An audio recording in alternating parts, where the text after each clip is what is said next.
Hi, it's Mike Stiles from Brand Content Studios. Here's the Content Marketing Quickie for the week ending August 6th. Podcasting is doing really well, and it's not. Can I not make up my mind? No, the fact is the statistics point in two different directions. Edison points out that since 2014, monthly audio podcast consumption grew from 39 to around 46 million monthly users, and advertisers love it. In fact, Midroll's advertiser satisfaction survey showed only 100% of them would recommend podcast advertising to a colleague. Now the challenges. Midroll's Chris Bannon says you can have an awesome show, but it's still hard to get attention. Let's face it, the masses just aren't going to iTunes hunting podcasts. The greatest podcast in the world that could change your life could be out there, but you haven't looked for it. He also points out many publishers have podcasts, but haven't learned the art and skill of connecting on a human level with a human voice yet. Us radio guys figured that out quite a while ago. More and more people are using click-to-call buttons on mobile apps to reach retailers Zippy Quicko. And if you launch an app called Zippy Quicko, I will sue you. In fact, Marchex's data predicts click-to-call will contribute to over $1 trillion in purchases this year. And even though I heavily emphasize trillion, it's not that big a surprise, as BIA Kelsey says consumers will call businesses right from mobile publishers and apps over 93 billion times. When they do that from a mobile ad, they are 4 times more likely to buy than somebody who engaged with an online ad, especially if they're a millennial. Of course, the problem with click-to-call is getting someone to answer the click. Gaps exist in call centers and local businesses. In some industries, over 20% of calls for mobile ads were ignored.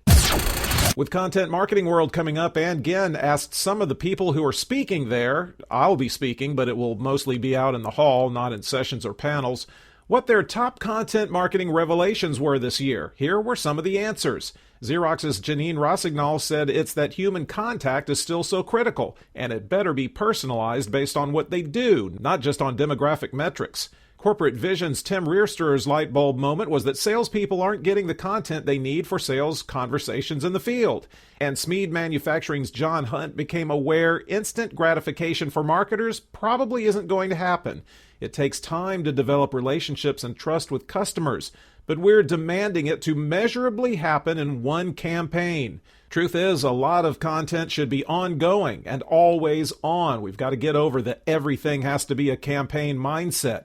You can blame me for that last statement, not John.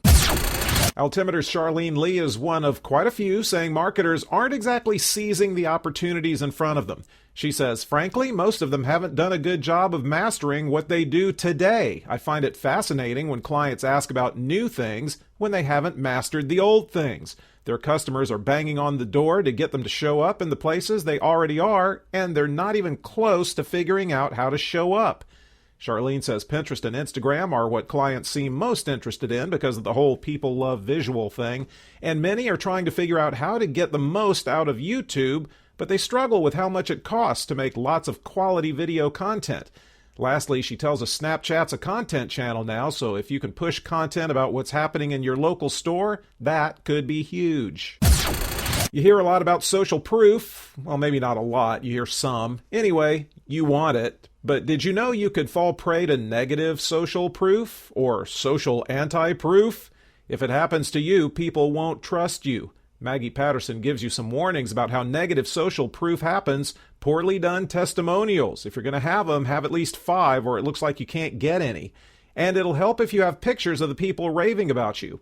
Social sharing gone wrong. Those social shares counters on blog posts sometimes advertise that no one's that interested. Celebrity endorsements. If a celeb isn't right for your target, the people may just roll their eyes at them.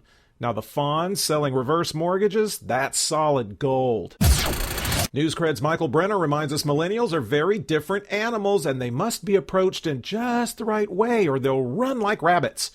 Are they worth courting? Well, they do represent 1/4 of the U.S. population and have over $200 billion in spending power, so whatevs. Here's what Michael says you need to know to reach them. 1. Traditional ads. Only 1% will trust a brand based on even a good one. In fact, they're exceptional at filtering them out of their lives.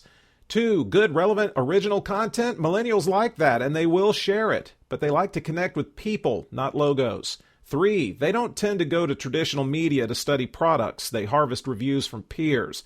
4, 42% want to help you make your products. And 5, if you want them to love you, support your local community. Rehab a fountain in a city park, something.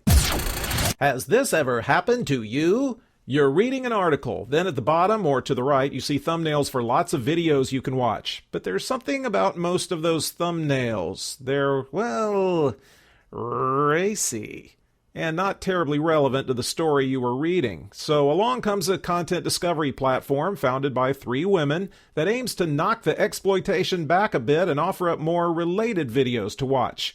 Prisma co-founder Rachel Payne says such suggestions should reflect whatever interest brought whomever to the page, should make them want to stay on the site, and should make them want to return. Prisma says about a third of people who see a video their system suggested came back within 7 days, and those who watch a whole video often watch 2 more. Mobile's taking over the world, including the video world, and YouTube isn't exactly one to be caught asleep at the switch. More of us are watching their videos on our phones with average session times of over 40 minutes, up over 50% from last year. So the YouTube player on desktop just got a nice little HTML5 makeover that makes it even more mobile-like. It's leaner, it's cleaner, with a transparent control bar that goes bye-bye when not in use, updated bigger buttons and drop-downs. Sarah Perez writes on TechCrunch, we shouldn't be stunned. YouTube changed how they show vertical videos, also driven by how people use their mobiles. Oh, if you're looking for the watch later button, that's gone from the control bar now. Are you on Facebook right now, right this very minute? Because if you are, your pupils might be dilated, which is a sign of happiness. Researchers have documented such physical reactions to people browsing the social network. What's more, WordStream's Larry Kim points out users love endorsing good content with a like, which 44% do daily. And it affirms who we are. Did you know a study found 95% of people could identify race, white or black, based on Facebook likes? 88% could tell gay or straight. 75% could nail down a person's age range. An infographic from QuickSprout says the top reasons people share are 61% found the content interesting, 43% thought it was important or funny, and 37% wanted to let others know what they believe in. Zenith Optimedia says people online can't wait to buy lots and lots of your product. Okay, no, they didn't say any such thing, but their research shows that's what you brands think, because online video ad revenue, it's expected to hit $16.2 billion worldwide. The U.S. will account for $8.5 billion. America. They expect video consumption to go up 20% in the year to come, thanks mostly to people watching lots of video on their mobile devices. If they're right, you'll be watching about 57.6 minutes a day in 2016. You continue to want smaller cinematic experiences. Mobile will probably be the main way people watch videos online. It's 46.8% this year. ComScore says those viewers skew young and skew male. Young males are totally skewed. Geez, first Jon Stewart is stepping down from The Daily Show. Now Jay Baer is stepping down from The Jay Today Show. It's the short-form video show he was doing 3 times a week. You may be asking, why is he stopping? Well, you didn't ask, so I'll go ahead and tell you. He says, A, it's not specific enough. B, it's about his opinion, and he wants to do something more education-ish. C, its popularity leveled off, a sign it's time to shake things up. But I suspect, and this is just one non-reporter's opinion, D is one of the main reasons. The show started to feel like work, an obligation. Those of us who do content at a constant cadence will be the first to tell you it can become a grind, sometimes a thankless one. So, no duh, brands are reluctant to make content commitments. That's it. Words that can be read are at brandcontentstudios.com.